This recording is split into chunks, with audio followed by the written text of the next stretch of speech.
An idea for a show about a fake band that became a real band that made a movie and inspired generations of musicians and music lovers.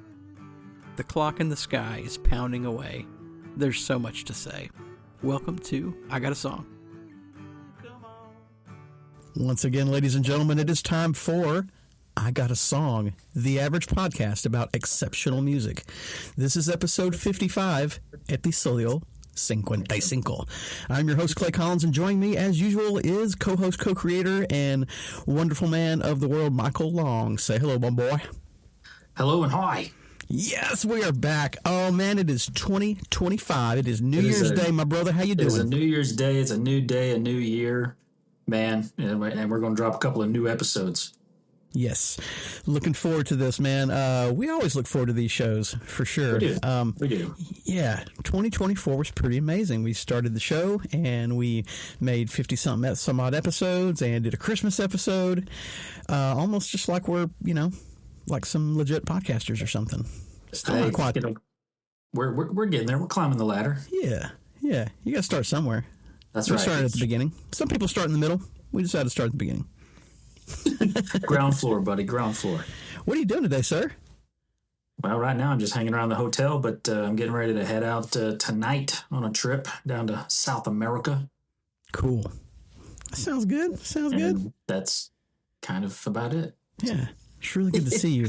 Let's, man, this is going to be a really fun, exciting episode. It's going to be really good. I was going through. All right, before we launch in, let's just get a little bit of that admin out of the way, the easy stuff. Please. Okay.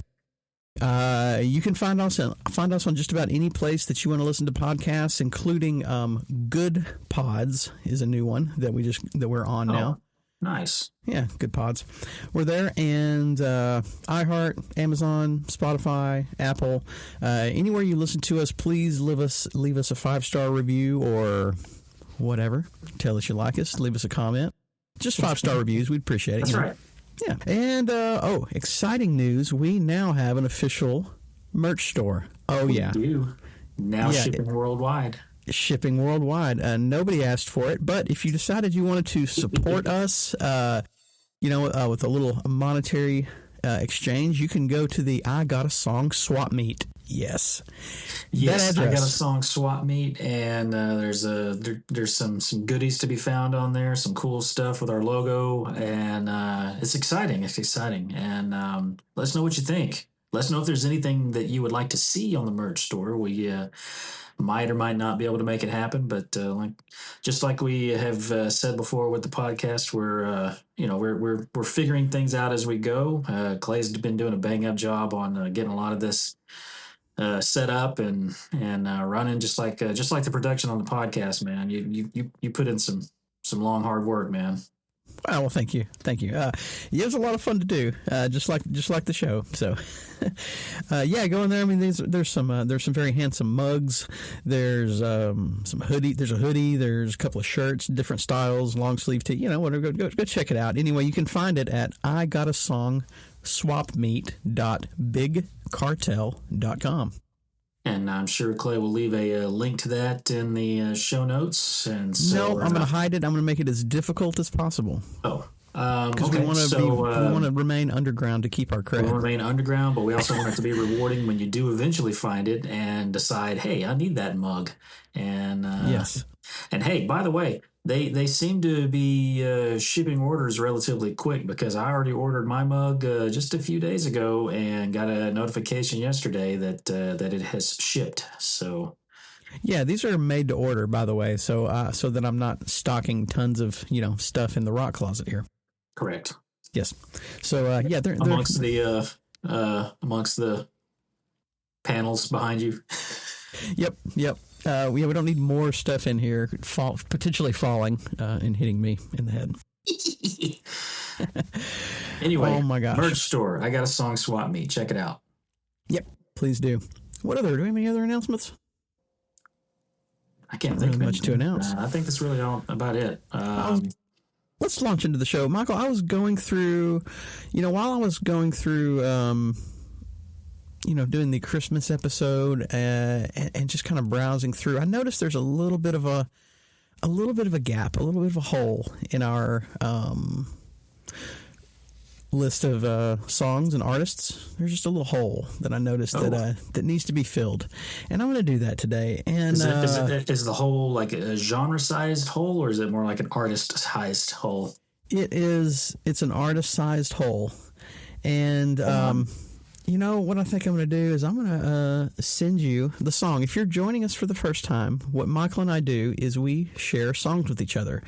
We take turns hosting. Whoever is hosting is going to have a song prepared ahead of time, and the other host just does not know what's coming. And that is the way we do it here. That's right. So, now, I'm about to share this song with good old Michael. The anticipation is killing me. You'll know pretty quick here where I'm going with this. And now it is coming through. Okay, I've got a text message. I'm going to...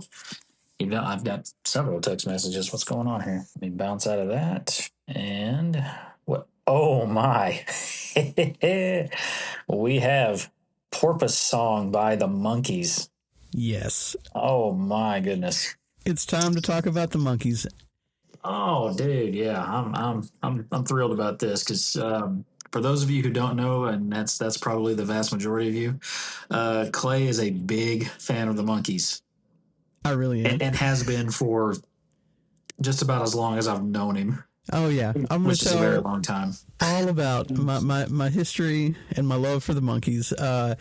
This is episode 55. And you know, from the very beginning, we did some of our favorite bands. We got U2 out of the way early. Smashing Pumpkins was episode 1 and 33.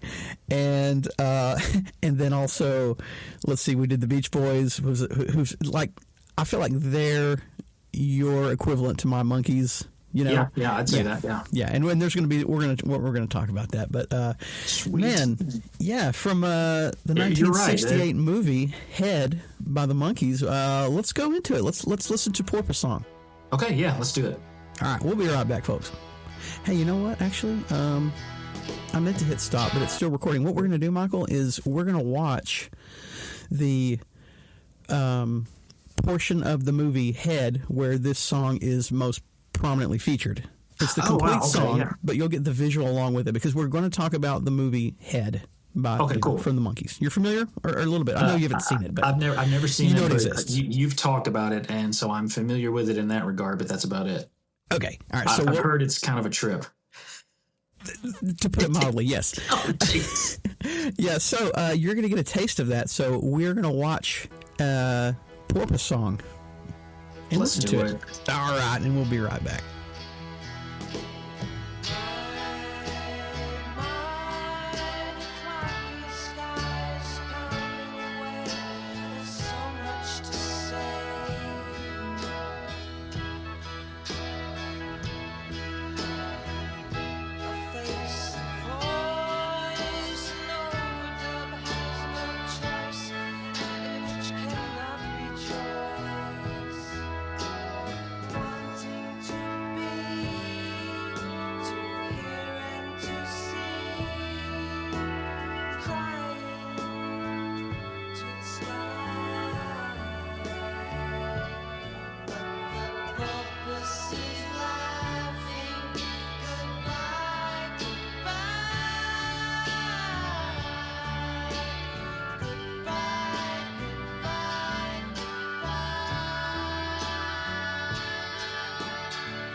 From the 1968 soundtrack to the movie Head, that was the Monkees with Porpoise Song.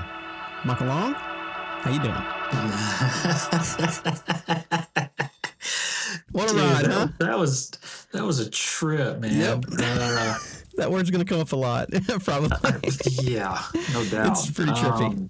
I mentioned the word surreal while we were watching it, and I mean that's like the best way I can describe that. It's For like the folks who have not seen Head, kind of describe what you were seeing there whenever we're listening to that song. Because I don't know that we're just going to hear, on the podcast, you're just going to hear the song. Of course. Yeah, we recommend the visuals. So I have not seen the movie Head, so I have absolutely no context on this. But the song opens as the band, the Monkees. They're running through what looks like they're doing like a grand opening of something, of a bridge. Yeah. Okay, so the grand opening of the bridge. Okay, like a bridge spanning a river or something like that. Yeah, yeah. And the guys are running, and they're all just running. I don't know what they're running from or running to, but they're running. And they're chasing Mickey. Are they chasing Mickey? Okay, yeah, Mickey's running. Mickey Dolenz. He's running from the rest of the band, I guess, and he jumps off of this bridge and he falls for what feels like an eternity. He's just falling and falling and falling, and finally hits the water, and he goes under, and it's just him kind of swimming through the water. No, he's floating because he's basically dead until these mermaids come along. What?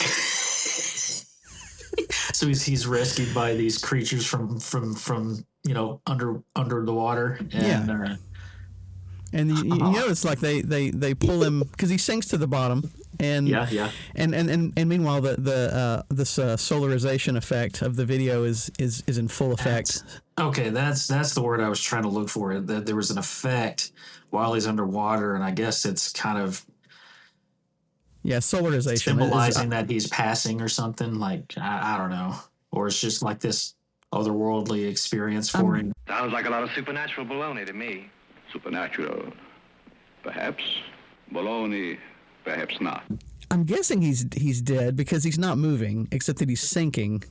But you see, you see bubbles coming out of his mouth because as an act, while he's acting, he's still breathing underwater. And this was filmed like in the Caribbean with Mickey Dolenz actually underwater, coming up for air as he needed, and then they're filming it and then doing all these video effects on it. That kind of tracks for the Monkees, to be honest. And like nowadays, you couldn't do that making a movie. No, of course not. No. But so these mermaids come along and they grab him, and it's very pretty to watch. I think it's visually very striking. It's very of the era. Striking. Striking is definitely the word. Pretty was not the word that I would have come up with, but striking definitely describes it. So. It's a cool effect, and like I said, I have not seen the movie. I don't know the context, and I don't know how it sets up for the rest of the movie. You said it's at the very beginning.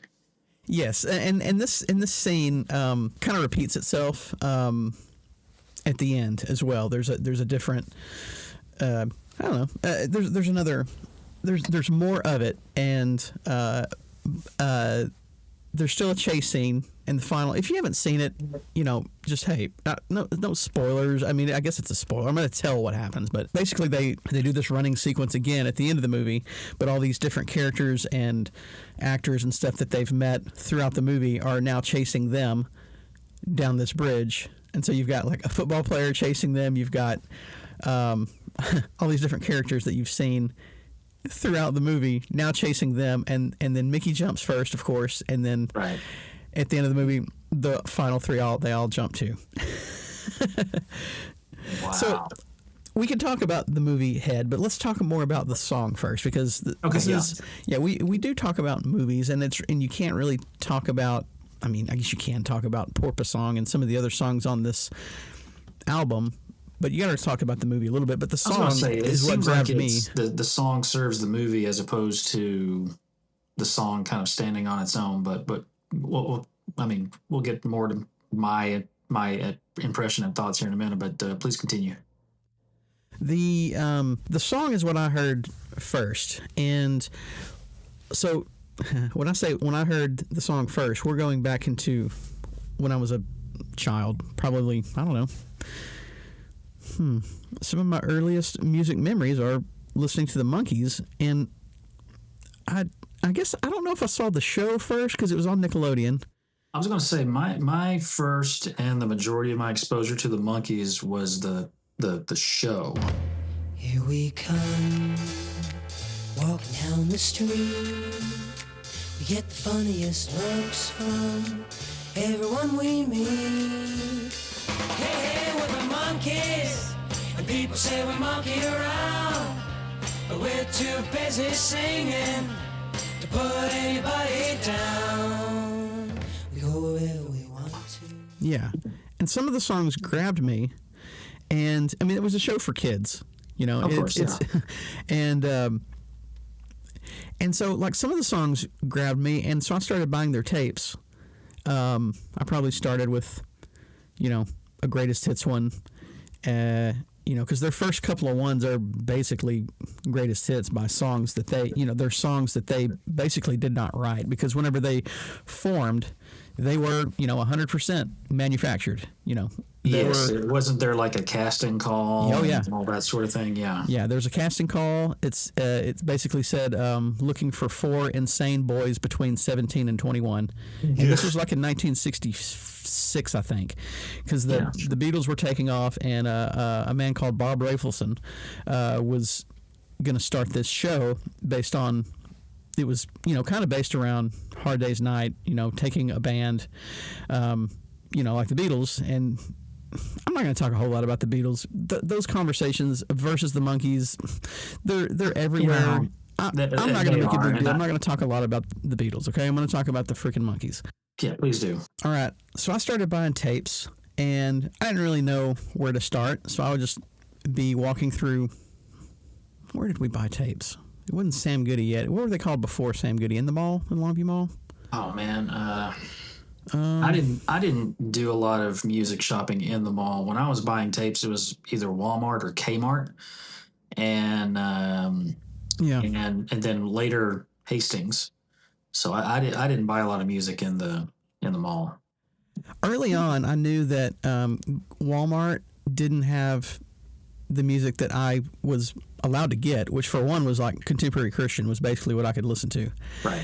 And then like, you know, but no, like the Beatles were safe to listen to because my parents were fine with that. And then the Monkees, they were more than okay with that because that was very clean image, you know, even in the 60s, they were, you know, pretty clean. And you know, getting towards this song, this is them breaking away from that image, the bubblegum, you know, rainbows and sunshine image.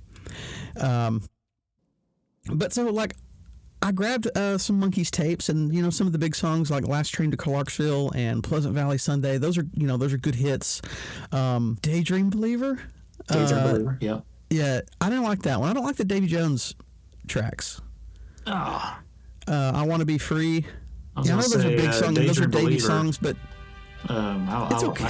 still like Daydream Believer. Cheer up, sleepy Jean.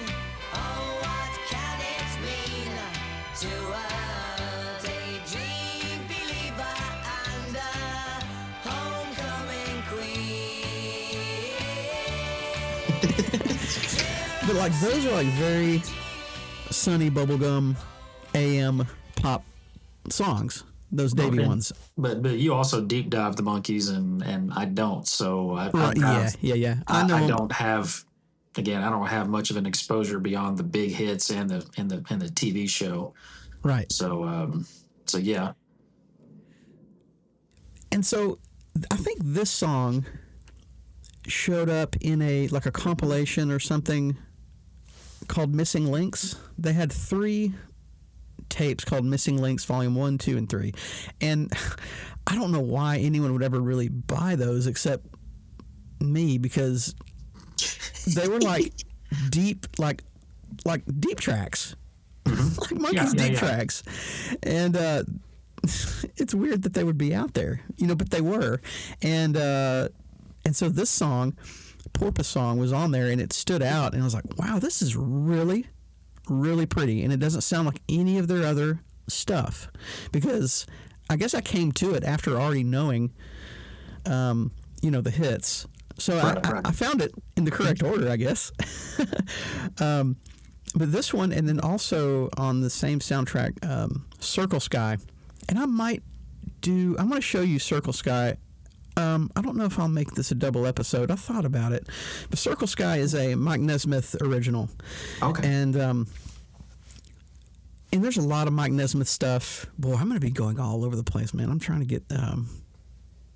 I'm trying to not be so scattered because I've got so much to say about the Monkees. Well, can I tell you my initial impression of the song? Yeah. I know you weren't going. You said you weren't really going to talk about the Beatles, and this is about the only thing I'm going to say about the Beatles in reference to the Monkees. But it reminded me, Porpoise Song reminded me of some of the later '60s like experimentation stuff of the Beatles.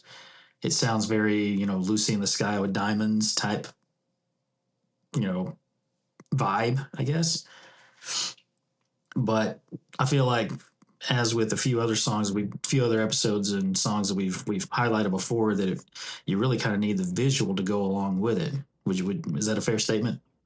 Well, I really enjoy it. I really enjoy the song with or without it. I think it to me it enhances the song, for sure. Okay, yeah. Yeah, but I didn't see the movie Head until I was probably, I don't know, in my 20s, mid-20s or something like that. But I'd heard it as a child. Yeah. And then eventually, I think, I'm not sure who told me about the movie Head. I know Corey Coco for sure told me, and we watched it together. And it's I can tell you it is a trip. There's not really a plot. There's several little stories. It's very satirical. It's about them basically, doing their art film, right? And making their statement. And then in this song, goodbye, goodbye, goodbye. It's just kind of a swan song because this is where the Monkees TV show ended and the rest of their career began. Yeah, so this was a major turning point for them. A big shift for them, yeah. Yeah, artistically. This song, I've always liked it, and it's definitely my favorite Monkees song. Oh, it's your absolute favorite Monkees song. Cool. Okay. It is. It's so pretty. To me, I think it's just very pretty. Now, I know later on, and I know that, like you were saying, the Beatles did some stuff with, musically that is kind of along this line. Right. There's the strings, Yeah. That's pretty obvious. There's a couple different versions of the song that have more strings or less strings. The one that we watched and listened to is the best version. Okay. There's a singles version that's on a couple of greatest hits that has some additional strings at the end, and they're okay. But I think this one was, probably the best version. Well, very cool, man. Like I said, I know you've been a big fan of the Monkees for a long, long time. I'm a casual fan at best, but I like, and I don't know how deep into the history of the Monkees you were going to get, but I've known their story for a while, and I really think it's cool that, the way that they were put together, casting call, kind of like you said, they were manufactured, but they embraced that. But then at the same time, they were like, hey, we can do this on our own. And they took control, almost complete control of their destiny. Basically, they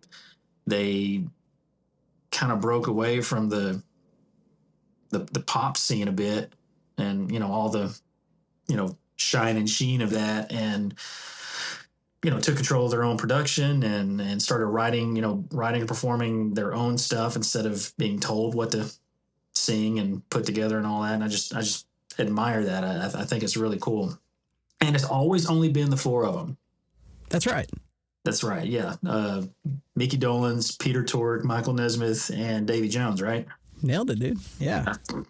I don't know where I pulled that from, but no, I mean, they've made enough, even though as a casual fan, the four names of the Monkees. Yeah. And, it's, I loved the show as a kid. Like you said, it was kind of a kid's show and it was campy and all that, but I can even go back to a few episodes today and still enjoy it. And when we were watching it as children, the show was already 20 years old. Oh yeah, of course. But it was kind of brought back to life by MTV. You think Nickelodeon, because it was on Nickelodeon and Nick at Night, and that's where I think we saw it. But probably so, yeah. It got its resurgence with MTV, and MTV basically kind of came along because, now this might be a little bit debatable, but Mike Nesmith invented the music video. Okay? His hit song, his solo hit song, I don't know if it was a hit. It's not very good. It's called Rio, R-I-O.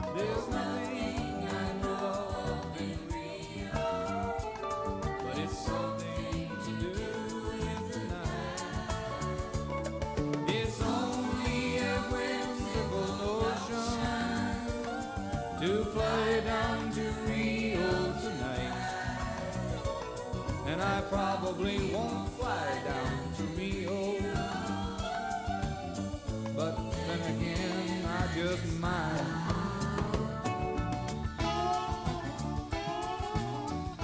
And that's the first, considered by many to be the very first music video, and he did that. Oh wow. And it's and if you watch it, don't get your hopes up. It's really terrible.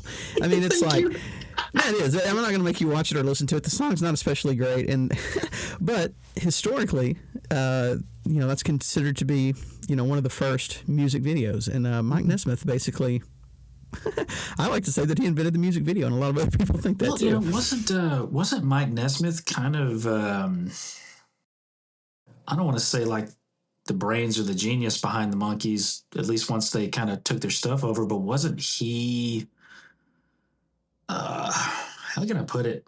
He always seemed more straight man than the other three to me.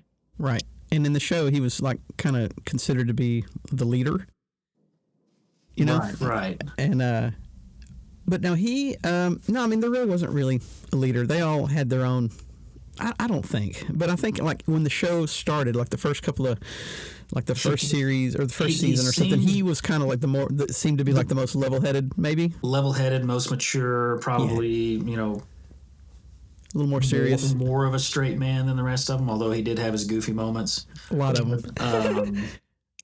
But he always struck me as like the grounding of the group, if that makes any sense. Yeah, I could see that. Yeah.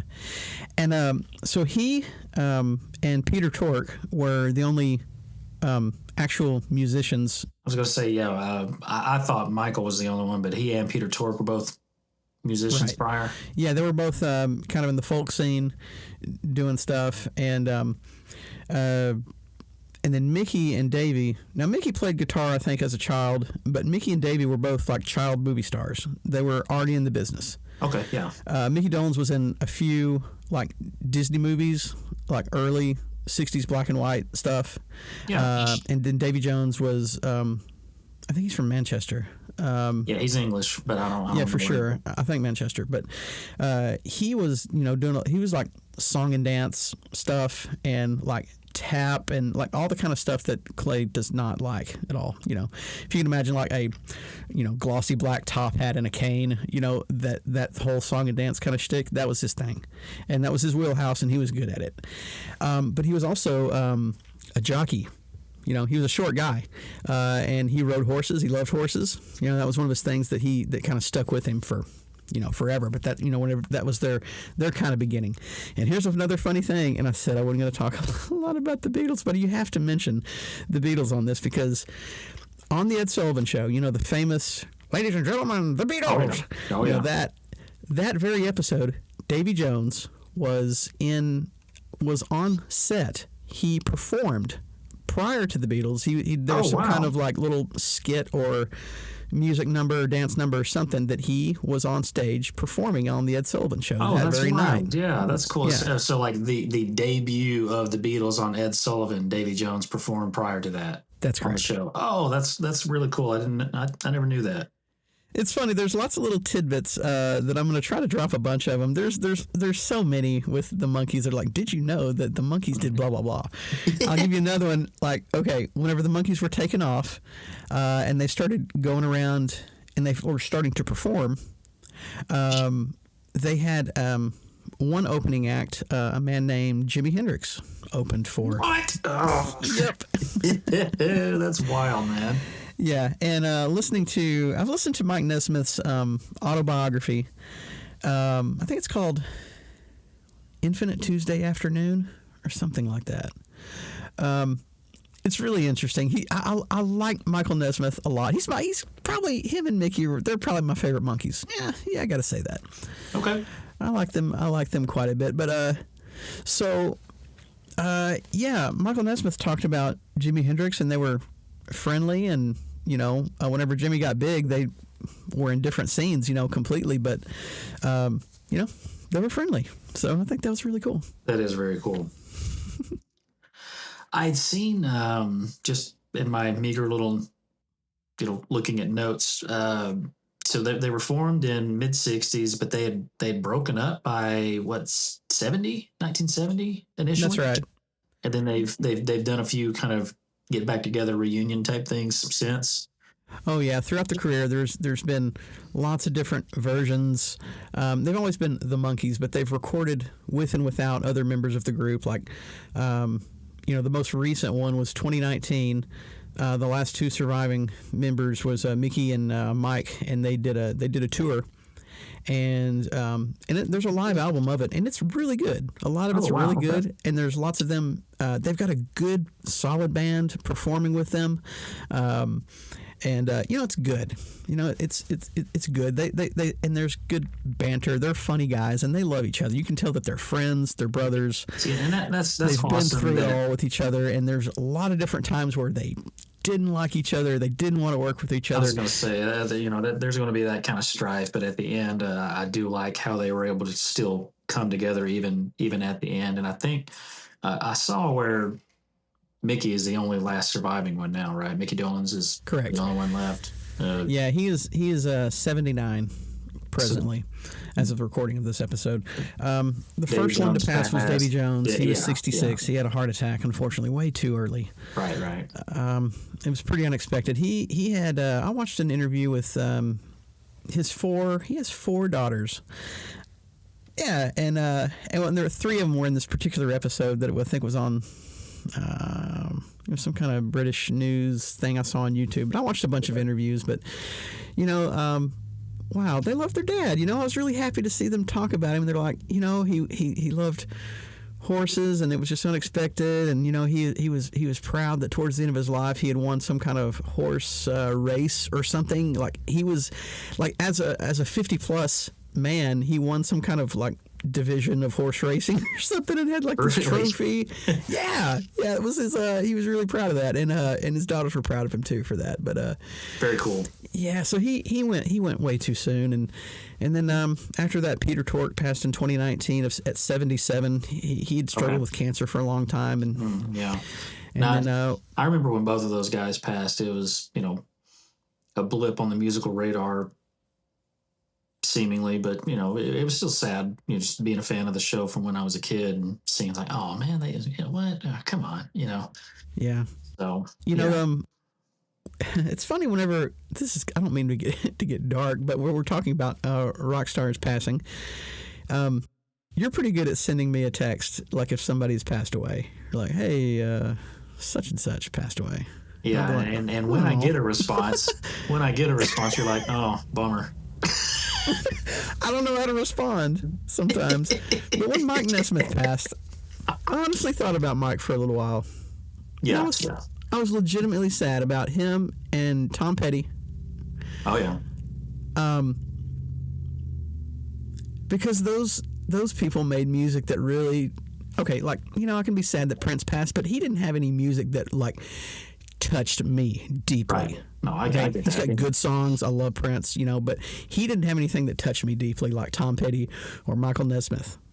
Right. No, I agree.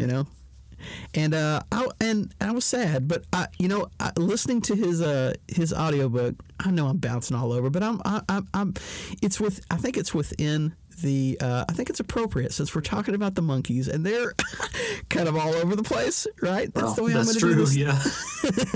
Little stream of consciousness. Infinite Tuesday. Yeah, Infinite Tuesday is the name of his book. And I I recommend listening to it. Okay. I like Michael Nesmith's voice. Michael Nesmith's autobiography, not necessarily the Monkees, but Michael Nesmith. Just Michael Nesmith, Okay. yeah. All right. And of course, he talks about the Monkees and he talks about Head and, everything. And it's done by him in his voice. So I always like that, just like we did. Actually, here. Changed them. Around the corner from the market, there was a laundromat where my mother would do washing, and next to it, a tiny bar with a big, loud jukebox. This was a place of curious wonder for me. I would stand at the door of the bar and listen to the music. Anyway, that's a little bit of that. I just happened to hit play on it, and so we got to get a little bit of Mike. Nice. His voice is really nice and calming, and it reminds me of my dad a little bit because Michael's from Texas. I think he's from Dallas or something like that. I didn't realize that. Okay. Yeah, and I enjoy his voice. It's you remember when we talked on Farron Young? Like I liked Farron's voice and his accent because it just kind of feels like home a little bit. Yeah, absolutely. Yeah, listen to Michael Nesmith talk. It's very calming, and I like his voice, and I liked him quite a bit. Wasn't Michael Nesmith like really tall and Davy Jones really short? Yes, Davy Jones was like, I don't know why I just thought of that. He was like my height or shorter. He was like 5'1" or 2" or something. Oh goodness! So yeah, that's how he was able to win a horse race. He was. Horse jockeys are always like tiny people. Right, and he was a small guy, but he was like the heartthrob, right, for lack of a better word. I think you're right. Yeah, he was the one. He was that probably the the one that the like, girls would swoon over the most. Yeah. Yeah, and if you look at him, he was a pretty man. He was an attractive man. Good-looking dude. Yeah, good-looking dude. Yeah, people were pretty crazy about Mickey. About Davy. Hey. And he had those songs, and some of his songs were the big songs, but I never cared for any of the Davy songs. And in the movie, while we're talking about Davy songs, going back to Head, there is a scene of him doing a dance number to a song called Daddy's Song. Daddy's Song is a pile of crap. I don't like it at all. It's very song and dance. And when I was watching it, I would skip it because it's basically, him in a tuxedo with, tails and a top hat and the dancing okay. But what's significant about it is that it's choreographed by a lady called Tony Basil. Do you know Tony Basil? Do you know who Tony Basil is, Michael? Yeah. That rings a bell, doesn't it? Yes, it does. Girl group. Hey, Mickey, you're so fine. You're so fine. You're blowing my mind. That's it. You got it. You got Tony Basil. Good job, sir. I was wondering if you were going to get Hey, Mickey. I'm really surprised I pulled that out of a dark place because. So she did choreography, and she was Davy's. I keep going. I'm sorry. She was Davy's dance partner in the dance sequence. Now I always skipped it because I didn't like the song. But watching it, you can watch it on mute, and it's okay. But basically, he's either in a white tuxedo or a black tuxedo, and then based on that, the background or stage that he's dancing on is either solid black or solid white. And they filmed two versions. One, he does the whole thing with the white suit on the black background, and then they do these edits. And this is 1968, so they were cutting pieces of film between these two, and putting them in, and it's visually very cool to watch. It's just the song sucks, but it's cool to watch. And Tony Basil did it, and so there you go. That was an interesting little part that I would tell you. That is interesting. Yeah. Alrighty. Very cool. Let me tell you more about how Head came to be. Should I talk about the movie, or I've got more to say about the song? I'm gonna go back and forth. Go through the movie a little bit, and then let's revisit the song. All right. The movie was conceived by the Monkees and Bob Rafelson, who they had been working with since the beginning. He basically did the all the screen tests for all the guys and picked them and was with them throughout the whole show. But they brought in another writer. He was kind of an unknown, had done a couple of B movies, but this was a man named Jack Nicholson. Jack Nicholson, as a young man, came in to write this movie with Bob Rafelson and the Monkees. Now I'll tell you how I know that in a minute, but please continue. I knew that going into this, but I'll tell you why and how later. Good. So all these guys, the Monkees and Bob and Jack, they all got together and hung out at somebody's house for a week or two and did a lot of drugs and turned on tape recorders and came up with all these ideas for the movie. For a movie, okay? And so after a couple of weeks, they had all this material. They'd written it all down. And Bob went to Jack and was like, okay, write us a movie out of this. And he came back a couple weeks later and he goes, okay, well, Bob, I've got 2 movies. One of them is going to be as big as Hard Day's Night, and it'll be a huge hit. The second one will not make a nickel. And Bob said, I want the second one. Oh, wow. And so that's what they did, and they came up with Head after and it's very obvious that the movie's kind of all over the place. It's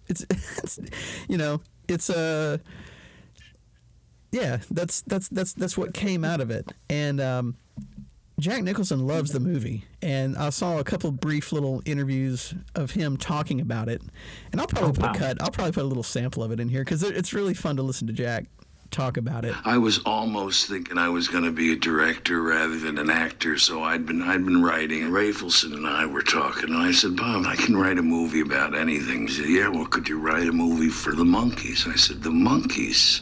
You got to be kidding me, because I didn't really know them. All I knew was as a successful television show about a rock and roll group. And he said, well, you said you could write it about anything. I said, fine. He says, come in tomorrow. That's when I met Bert. So that night I thought up 2 movies. And I go into Bert and I say, well, Bert, I got 1 movie for you. And I didn't know Bert. I didn't know how cool he was. And I said, one of them I can guarantee you will be as big a hit as Hard Day's Night. Easy. And with equal certainty, the other one I can guarantee you won't make a nickel. He says, I want the second one. I didn't know where to go with the interview. Yeah, that'd be interesting to hear. Yeah, and so they decided, like, we want to we're done with our image, and by the end of the show, it had already kind of evolved where the Monkees were starting to get more creative pull, and yes. And from the beginning, they did not like the fact that they were not playing their instruments and that they were basically tasked with duping the public into believing that they were a real band.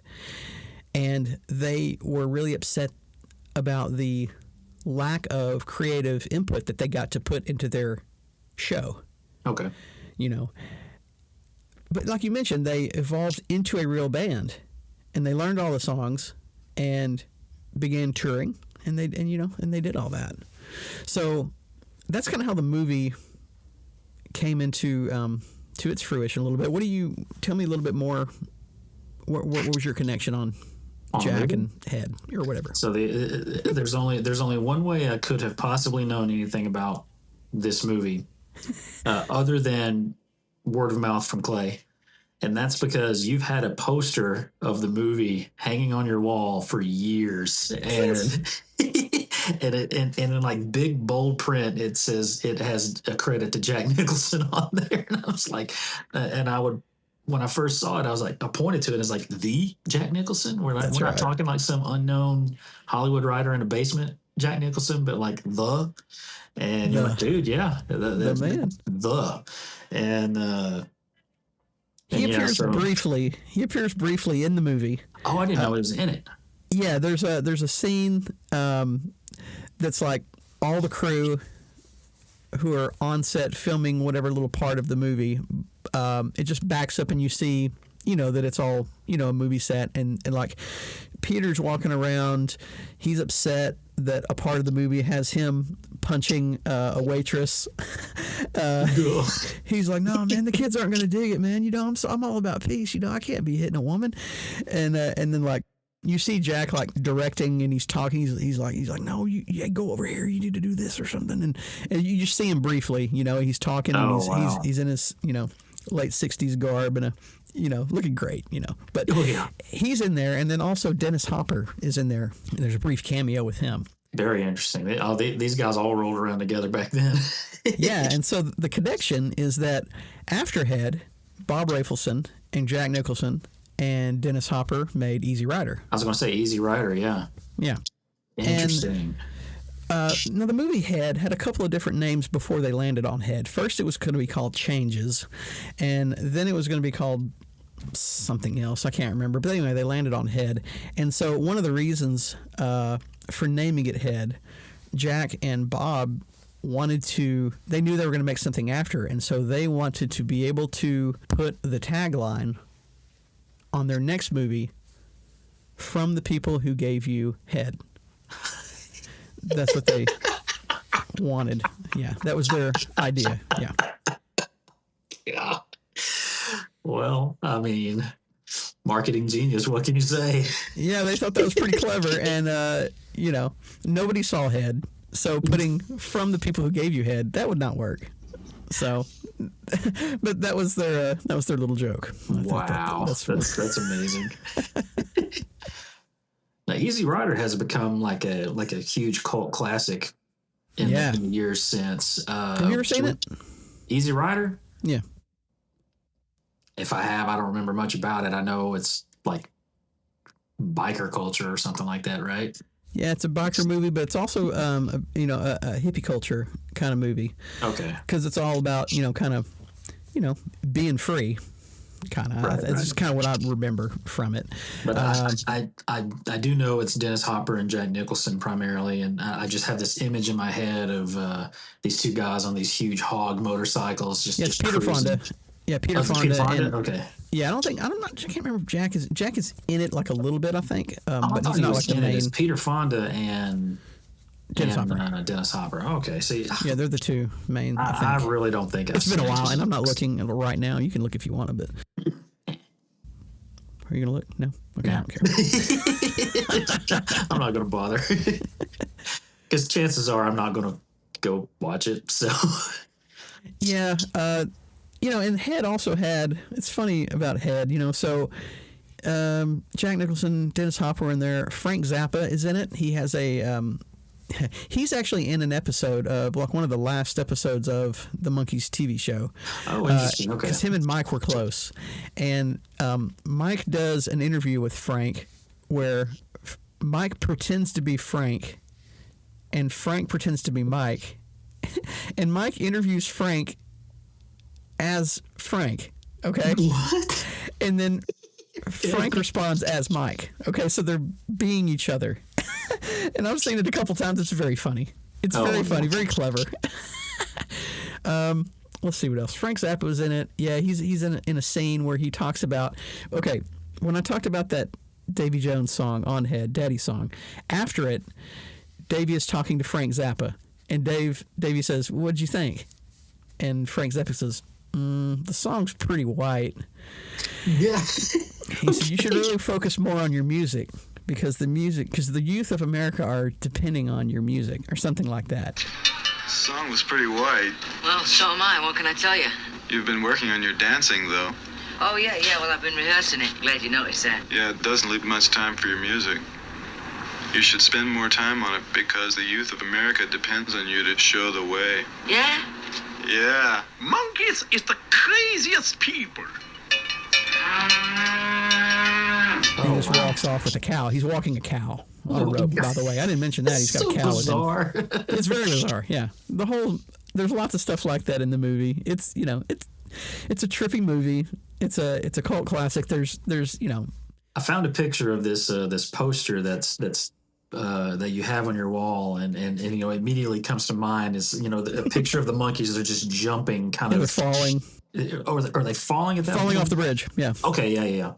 So it says, Columbia Pictures presents The Monkees, and then some of the co-stars underneath it has an exclamation point after every major co-star, and it goes, and Victor Mature, and Sonny Liston, and Annette Funicello, and Carol Dota. Yeah. Sonny Liston is in it because he's a boxer and he beats Davy up. And then they have a little review, like a little clip from a blurb, like review. yeah. It says, in a fun movie that encompasses every other movie form: Western, desert saga, war film, musical, horror film, science fiction. It's memorable. That is absolutely an accurate statement. And, it's all those things, and it is memorable. And then it just says Head, a movie for a turned-on audience. That's right. It's so good. It's so good. Head was a box office disaster. Well, let me tell you one thing, son. Nobody ever lends money to a man with a sense of humor. Oh, I can't even imagine. But they knew it going in, so yeah, it wasn't a disaster for them. For part of the early part of it, a couple of, actually all of them except Peter, walked out and kind of staged a little protest because they felt like they were being assassinated, for some of it. But they eventually came to they weren't happy with some of it at the time.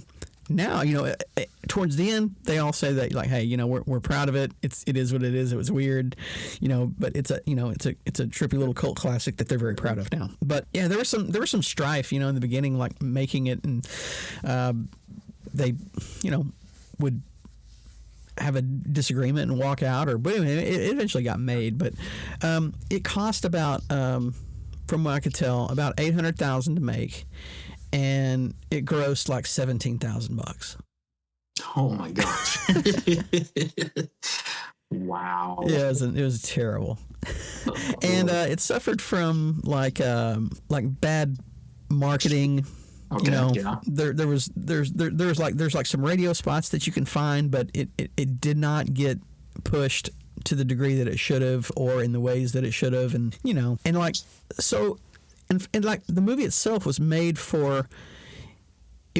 made for the same audience that they were making the show for. So the kids aren't going to be into it. There's like a scene, like a couple of, like there's Vietnam protest stuff all throughout it. And there's like some black and white video footage of a Vietnamese man being shot in the head, in the film. It's a clip during Circle Sky. There's we're gonna watch it. Hang on, we're gonna watch it, Michael. You and me are gonna watch Circle Sky.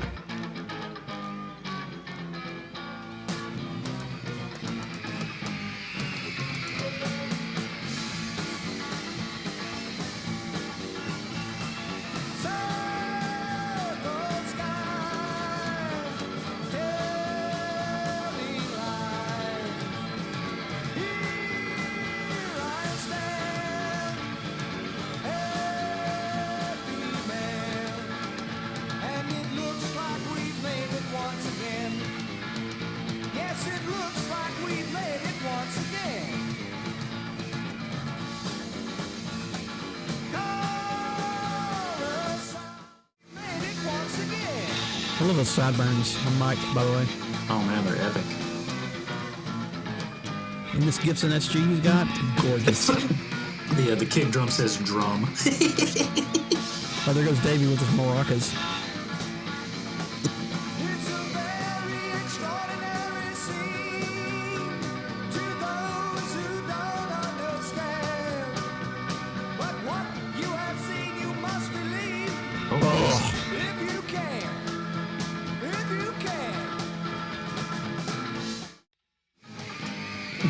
Some wild maracas. Yeah. We're going to talk about maracas and tambourines. All right. Whoa. So, yeah. Here we go.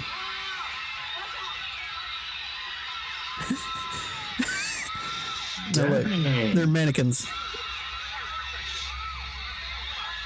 What the? Oh. It's so bizarre. That is wild, man. Yeah, dude. I got a lot of stuff to cut out on that one, but yeah. So you saw that that clip? Yeah, I did. That guy that Vietnamese cop or whatever, like, put a gun to that guy's head and just shot him dead. Just shot him dead right there on the street. Yeah. Yeah. Well, and I mean, this was all happening like Vietnam War was in full swing at this point. Yeah. I'm pretty sure when this when for sure. Dead was made. Yeah, 1968. So that was on a lot of people's minds at that point. And some people, I think, misconstrued it because, a couple of them were, approached and like, well, how could you put this kind of, be glorifying this violence on your film? What are you doing? Like, I think, and they're like, no, I think you misunderstood. We're very, very much speaking out against this. Okay. Right. So anyway, dang, Head was pretty wild, dude. That does look wild. That isn't. So you went ahead and played Circle Sky for me, and I gotta kind of say I like Circle Sky more than Porpoise Song. I get it. Yeah, it's a rocker. It's kind of a rocker, isn't it? Yeah. It kind of bops. And I had a question about the Monkees. Now, we know they were manufactured. You said Nesmith and Torque were the only two musicians prior.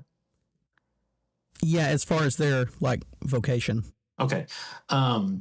Did Mickey had to learn the drums? Okay, that's kind of what I was going to ask. Like, did Mickey have to learn the drums, or yes, technical difficulty? Yeah. What happened? What happened? Hey, what happened? Fred Willard. 2 people will get that one. Right.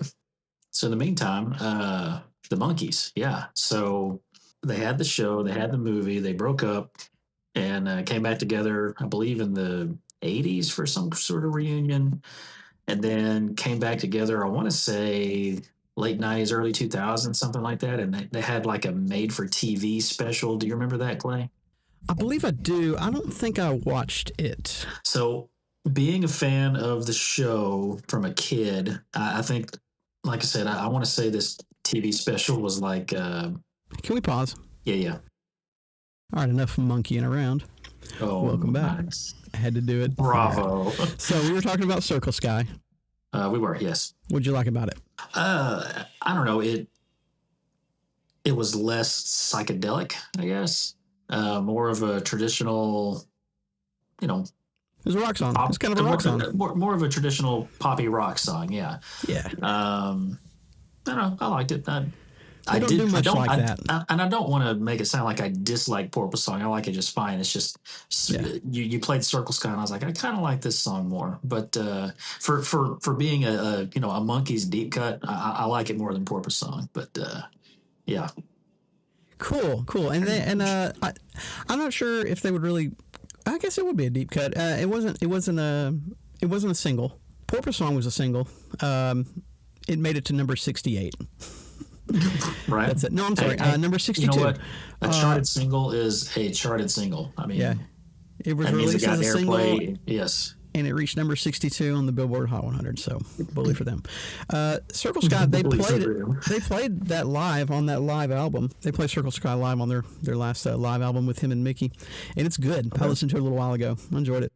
Now, I decided I would see if there was any good live versions of Porpoise Song, and there's just not, so don't bother. There was one of Davey and Peter and Mickey from a 2011 tour, and they played it, and it's okay, but their voices on the recorded version are obviously, they're younger men, and like, they're doing this on stage in 2011 in their 70s or something. So the range, it's harder to hit some of those, especially like the vocals on Porpoise Song are Mickey Dolenz and Davy Jones, just the two of them. And there's probably other instances where those two are singing together. Like, let me think, there's a few, Star Collector and maybe a couple others, but I think this is a really good vocal performance, especially by Davey, because he's the one in the background with the goodbye, oh yeah, goodbye. Yeah, I really enjoy those. So there's a couple of covers. I'll mention, we like to talk about covers. I started searching around to look for famous covers of Porpoise Song, and the first one that I could remember is from the early 2000s. There's a band called And You Will Know Us by the Trail of Dead. The clock in the sky is pounding away. There's so much to say.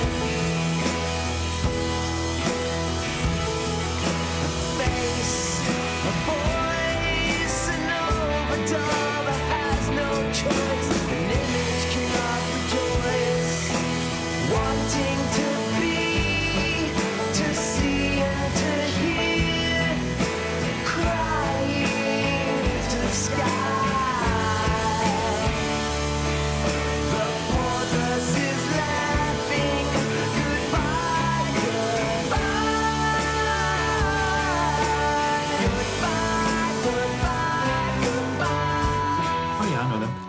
Yeah, I saw them live on the Source Tags and Codes album tour, I believe. I saw them live, and I actually got up on stage and moshed around with the band and other people and from the audience in that show.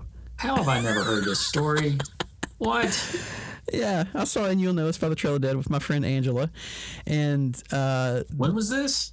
It must have been, it was whenever that album came out. I guess it was 2002, maybe, or 2002 or 3. Dang, that's been a minute. Okay, yeah. And that was their album that was pretty big. I think Pitchfork gave that a 10, and it might have gotten like, for that year, got like the #1 album or something, but I know it got a 10 from Pitchfork.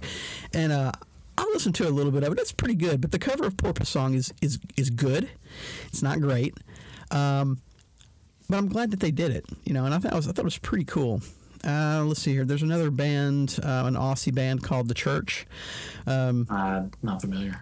Yeah, they're kind of loved and hated in Australia, but yeah. I listened to their version. I thought it was pretty good. I might put a little clip of it here. I'm definitely going to put a clip of, there's a band called Ski School.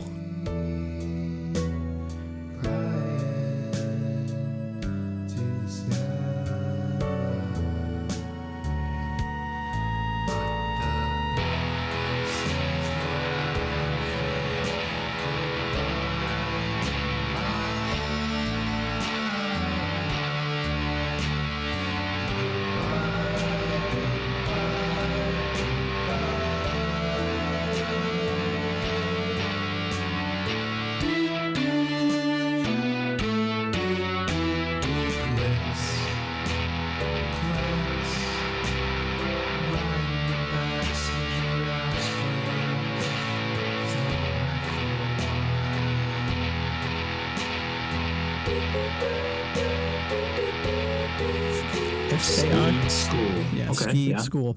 Yeah, that's a pretty enjoyable, clippable cover. I'll put that in there. And let's see, there's another one I listened to by a band called Bongwater. That's a compound word. Apparently, it's not good. No, that's not very good. I'm not going to clip that one. Okay. Oh, man. Let's see. Well, before we had technical difficulty, I started to mention something about the kind of the time periods where the Monkees were together and then not together, came back for a reunion, and then split up again. Do you remember when they put out a TV special in the late 90s? I think it was like 97, 98, somewhere around there. Vaguely. I think they tried it a few times to varying degrees of success.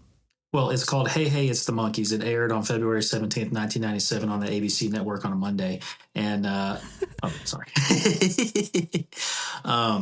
It was like just a 1-hour TV special. And I remember watching it because by early 1997, we were, juniors in high school, I guess. But, as a kid, being a fan of the Monkees, I was or the Monkees show anyway. I was like, I'll check it out. I'm not doing anything on, Monday evening, February 17th, 1997. It sounds familiar. I'm pretty sure I did not see it. It was silly and not endearing silly. Ooh, so it was kind of sad. It was just kind of, it was goofy, but they were trying to be funny and they weren't. Yeah. That's the slippery slope. And I checked out. I didn't finish it. I remember vividly. I was watching it. I was excited to see it. I was like, I'm going to check this out. This will bring back some memories. And I didn't get halfway through it. I was like, no, change channel. It just did not land. So, check it out or don't check it out. Either way, life goes on. Now, by the time Head came out, they made it for a different audience. They made it for a little bit more mature audience, hopefully. Right. But by the time that it came out, people were pretty much over it. So it was not going to be a show or movie. It's not going to be a long version of an episode. It wasn't going to be silly and there's not a laugh track and. Right. And so it alienated their core audience.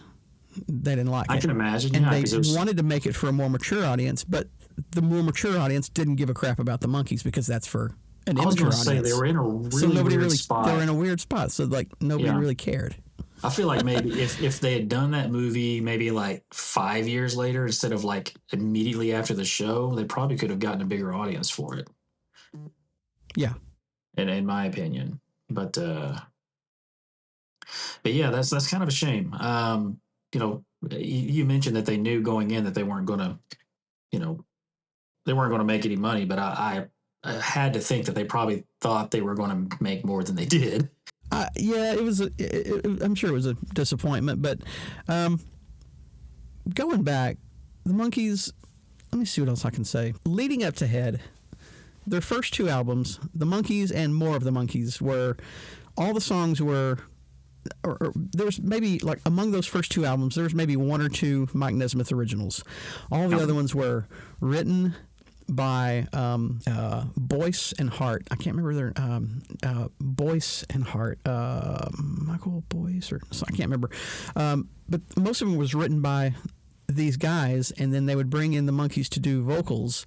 Okay. But they had such a hard time with them because, for one, the Monkees are like, okay, we get it. We have to sing your songs that are supposed to be ours, but they're not really ours, and we don't really get any creative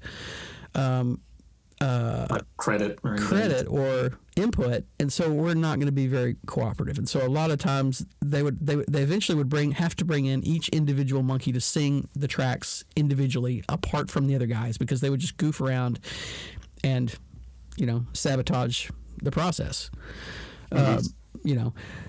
Eventually they made an album called Headquarters, and that was the band. That was them, all of them putting their creative juices together. I think there's, I don't know if all of the songs are credited to, particular members of the Monkees, but at Headquarters, that's where they started to take off. And then the next album in '67 was Pisces, Aquarius, Capricorn, and Jones Limited. And I remember that album very well. There's a lot of songs on there. There's a song called Salesman, which is basically Taxman. It's very much like Taxman. I'm not going to talk about the Beatles that much. Yeah, I couldn't help it. It's unavoidable, man. There's some crossover, but so they disappeared at the end of Head, and they kind of went their separate ways, and there's a couple of little releases here and there, and there's one in 1969, The Monkees Presents Mickey, David, and Michael. So that's an album without Peter. Then there's an album called Changes in the 70s, and looking at that, there's only two of them on that one. There's Missing Links Volumes 1, 2, and 3. Okay, in 1987, there's a tape called Pool It. Can you look at Pool It real quick? Can you pull it up? Can you spell it? Because I'm like a swimming pool. Okay. POOL space IT exclamation point. Pool It exclamation point. Okay. Pool It Monkees. Okay. So what am I looking at? 1987 album, The Monkees. It's Davey, Peter, and Mickey, and they're on the cover in a swimming pool with life preservers I'm looking on. at it now. Yeah. I bought this tape as a kid when it came out brand new. Really nice. Yep, and I listened to it a lot. It does not hold up. I'm sorry. No, there's only 3 of them is on the picture. So yeah, there's no mic on this album. There's no mic, huh? Yeah, and there's not any mic until 1996, and they do the album Just Us, and that's all 4 of them. Interesting. Okay. Yeah, and that album opens with a new version of Circle Sky. I did not realize that. Oh, that's cool. Yeah, so clearly I did not listen to Just Us. I just want to note that the overall rating on allmusic.com is 1.5 stars out of 5. On Pool It? On Pool It. That's about right. It's terrible. And if you look you can see music videos from that era, and it's just terrible. Oh, that's a shame. I mean, it's very much, but it's kind of sad because I guess in the 80s they're in their 40s or 50s or something, or they're just trying to, I guess, kind of recapture some of the magic, and it probably just their really, 40s. Yeah. Didn't work out that well. Now I will say, in 2016 they did an album called Good Times. And this is after Davy passed. Because Davy Jones passed in, I think, 2012. You're right. So yeah, he's in 2012. So this is Davy's passed. There's a great song on here called "Me and Magdalena," and that is a Mike Nesmith original, and he sings it with Ben Gibbard of Death Cab for Cutie. Oh wow, okay. It's a really good song. It's really good.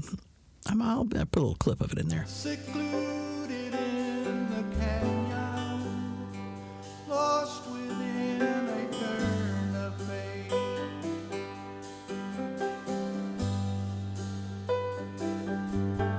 But no, everything lost will be recovered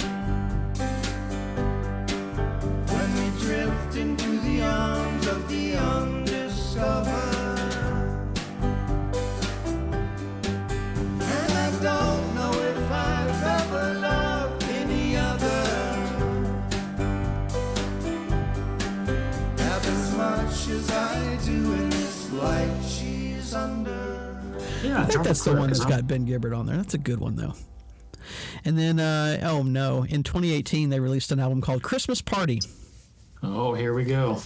Now, why did I not come up with Christmas Party? Have you given any credence to this particular Christmas album? I don't know anything about it. Oh, no. They covered Wonderful Christmastime. Oh, dang it. They sure did. Crap. Come on, guys. You know what you have to do, though? Is as much as it would chafe our heinies, you got to clip that. Clip it sir. Right here. Right here. Drop a clip right here. Simply having a wonderful Christmas time. Simply having a wonderful Christmas time.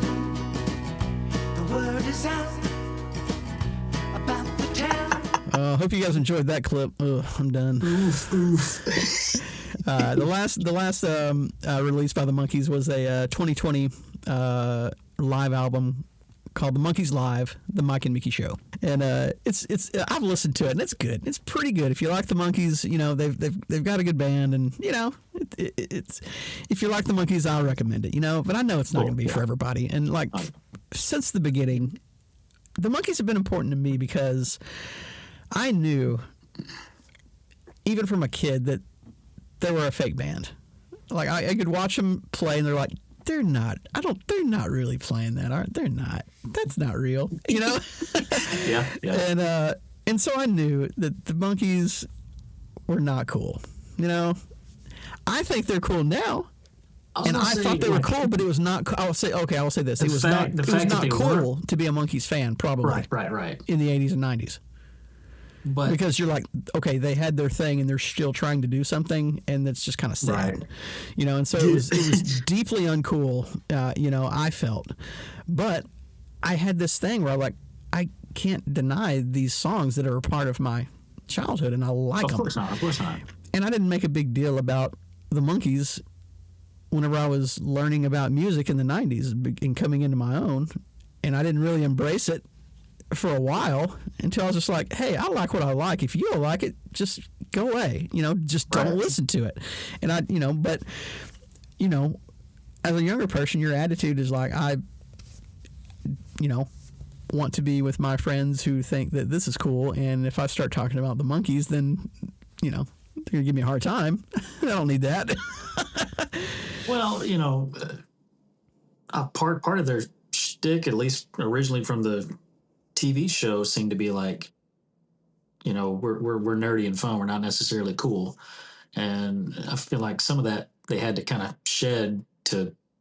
try to shed for their, when they took over creatively. And so, but yeah. I've always liked that about you. Like, I was going to ask the question, not necessarily for my benefit, but for the benefit of the listeners, is that, you've always been a big fan of the Monkees. And, was there ever a time period where you kind of stepped away from them for a little while, or were they just kind of always there for you? Kind of like the Beach Boys for me. Yeah. I probably didn't listen to a Monkees song for, many, many years. Just because I'd listened to it so much, and like those early tapes, like even like tracks that are just nothing, that are not on anybody's radar. I could sing them song for song because I just knew them. I learned them as a little kid. I sang along with them and stuff. And but so I mean, I guess they always were around, but I guess I've just kind of started to re-embrace them over the past, few years. And the past few days, whenever I decided to do Porpoise Song and Circle Sky, I guess this will be kind of a double episode. Yeah. It wasn't intended that way. I had, actually at the top of my notes, I had Porpoise Song / Circle Sky ? And nice. Since it came up, it's going to be. Now you can replace that question mark with a period. Or an exclamation. Oh, an exclamation. More appropriately, an exclamation. But researching the story, and I knew a lot of this stuff, but I picked up a few. Anytime you start doing research on a song, that's I feel like the greatest way to learn about music is to start a podcast about music, because I've learned a lot in the last year. I wouldn't know anything. I wouldn't know extra details about any of these artists that we've done music on if I hadn't researched them and found them out. And it's been such a satisfying journey. But so over the past couple of days, listening to some of these songs, rehashing them, re-familiarizing myself. I listened to the Head Deluxe Edition soundtrack start to finish. And, you would not care for it. I'm not going to make it your homework assignment. I'm not even going to make the movie Head a homework assignment for you unless you just really want to.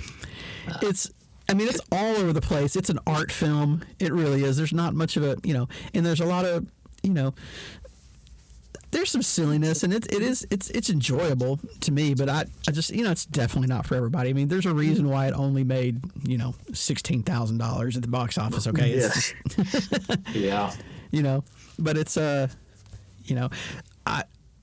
went through that whole thing, and there's most of the album is let me see, there's 20-something tracks, and a lot of them there's just tiny little snippets of dialogue and funny little parts, throughout the album.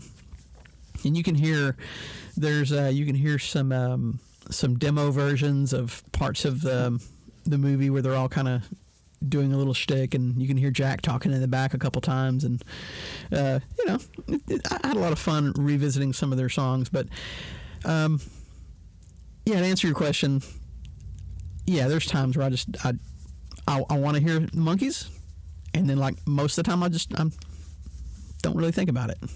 Right. Okay, that's kind of me with the Beach Boys from a while back, where it's I've always been a fan of the vast majority of the songs that I loved as a kid. I still love today.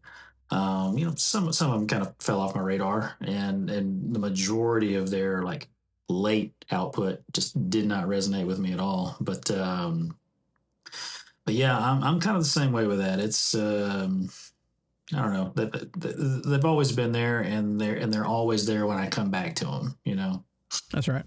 And I've never been ashamed to be a Beach Boys fan. However, there were periods of time where I didn't exactly advertise that I was a Beach Boys fan. Oh yeah. I mean, what about their run on Full House? Did they show up on the show Full House several times? Oh, I remember that episode. I remember that Beach episode Boys a lot. Yeah, because I watched Full House as a kid. Yeah, me too. Yep. Now the Head soundtrack, it actually charted on the Rolling Stones top 101 best soundtracks of all time. Oh wow! It was number 33. Interesting. Okay. Significant number on the show. Oh yeah, absolutely.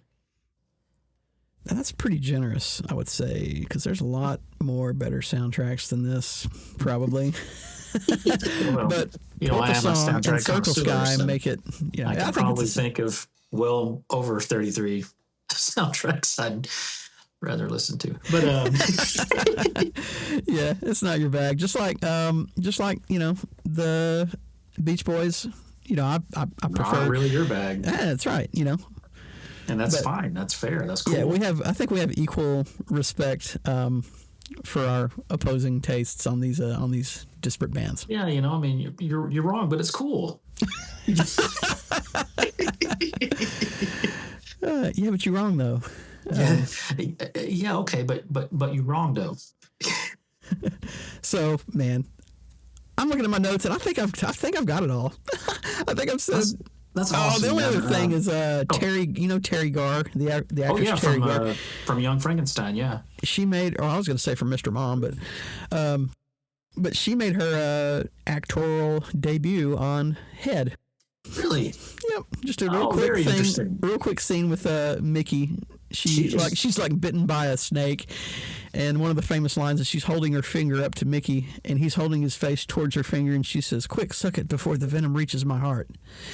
And he pauses to go do something else, and meanwhile she's sitting over there, and she's like, "Hey, come on, I'm dying over here." And then eventually, like, he goes off to do something else, and she just like passes out and dies. No. She actually, Terry Garr just actually passed away not too long ago. What? Yeah, she just passed. How old was she? Man, I couldn't tell you without looking it up. I remember her most from Mr. Mom. No, I remember Young Frankenstein. Oh, dude, you're gonna hate me, and I hate myself, but I've never seen Young Frankenstein, and I know I have to. It's been a long time since I have. I know it's a Mel Brooks joint, and I gotta get on that. I don't hate myself, but Terry Garr, she passed away on October 29th of this year, so just a couple months ago. Oh, how old was she? She was 79 years old. Oh, man. It's beautiful, beautiful, beautiful. Agreed. Shoot, man. Any other questions about, Clay, don't mess up. I know there's other stuff that you got to say about the Monkees, but I think we have got to wrap this one up, man. Okay, last thing. I'm just going to say... I do have one more thing. Dude, go. Okay. Porpoise Song was not written by the Monkees, the lyrics or whatever, okay? It was written by Jerry Goffin and his wife, Carole King. Jerry Goffin was an American lyricist. He is famous for writing The Locomotion and many others. Okay. And he was married to Carole King. And they wrote this song. Carole King was just, a popular singer, yeah. Now, last thing. I'm glad I go over my notes a couple of times. Because I have these notes, but I don't go in order, and so I bounce around. So, Noel Gallagher of Oasis. Yeah. He called Porpoise Song, quote, an amazing song, one of the greatest moments in recorded history. Really? Yeah. I mean, I thought it was. That might be overselling it. I love it, and I think that's a little much. I thought that if one of the Gallagher brothers told you that you were shite, as they so often put it, then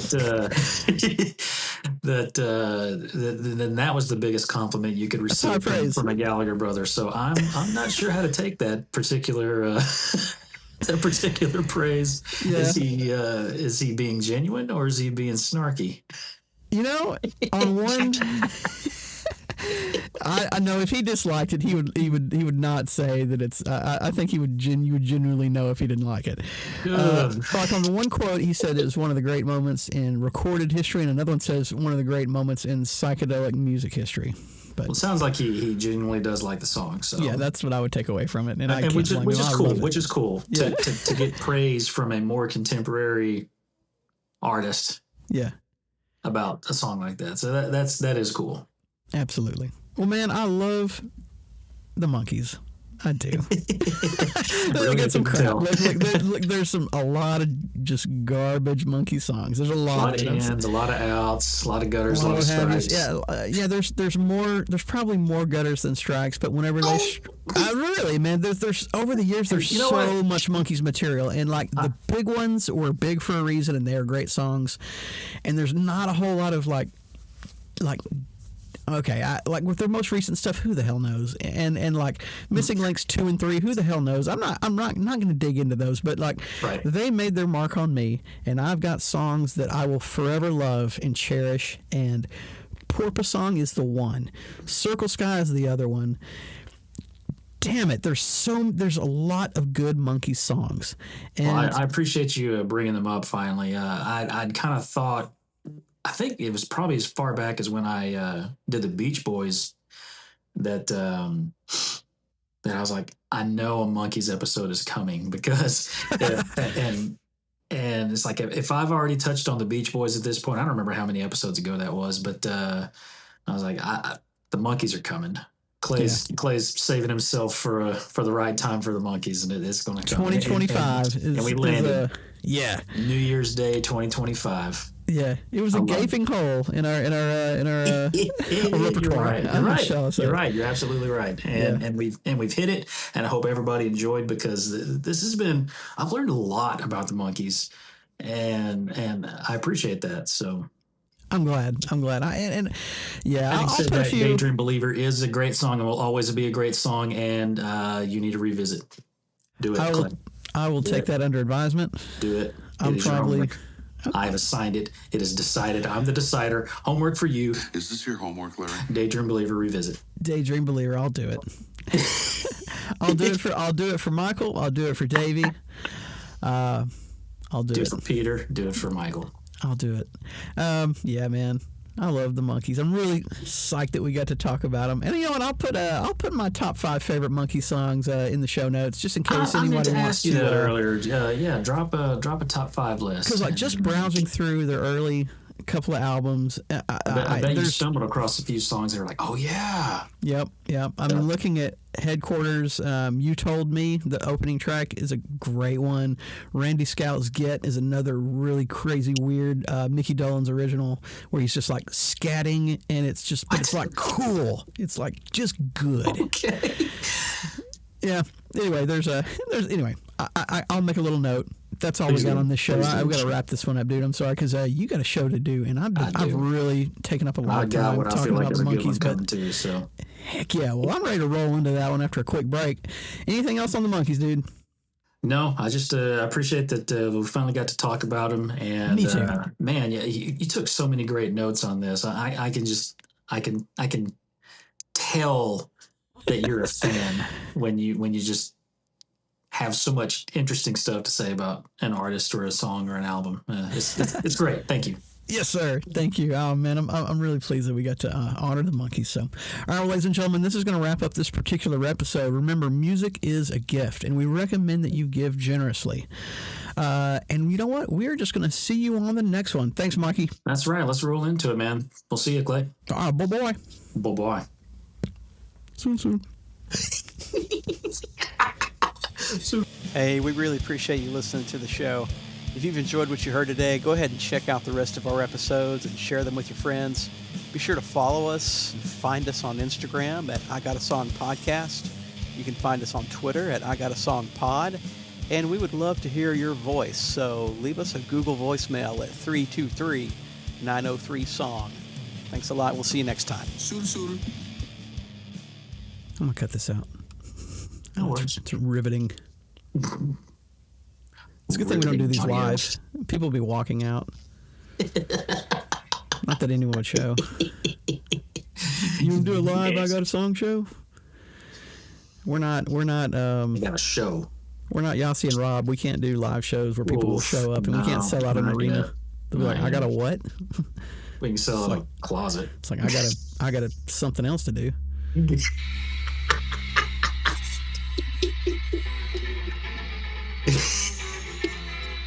Tragedy of your times, my young friends, is that you may get exactly what you want.